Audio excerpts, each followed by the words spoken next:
تیمن هوار هاتنه و لگران بردام لسر آلیکاری کرنا خلک هیوستن.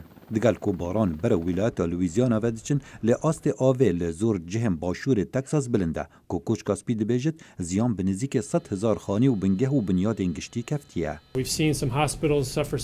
مدید هندک زیان گهشن نخوشخانه وزارت برروانی و ساخلمیه هفکاری تواره آلیکاری فیدرالی دادکن.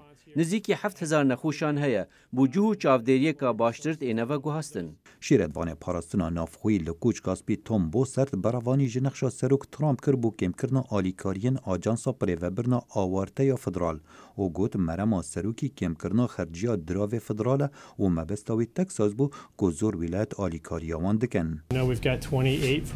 از زانم 28 تیمین لیکولینه جی 16 ولایتان هاتنا تکساس بو آلیکاریه.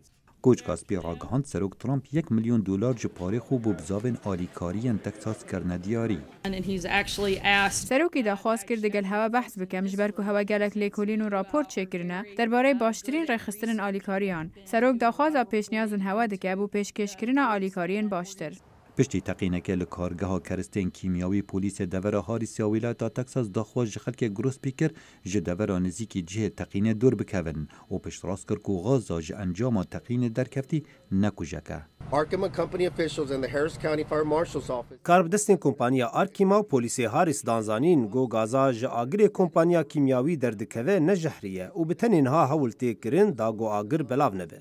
توایا جواکن امریکا دست آلیکاری بو خلک هیوستن دریج دکن و جوانا جواکا مسلمانان. ناوند ورزشیا مسلمانان آهنگا جشنا قربانی حلوشان دا جهی بو آورن با هوزاهار وی بکن. هلبت اوارکمه همیانه ام سخبیریا توا خلکی بکن. با هوزاهار وی بکمی و 37 کس کشتن و کار بدست باور دکن هجمارا قربانیان زیده تر بید.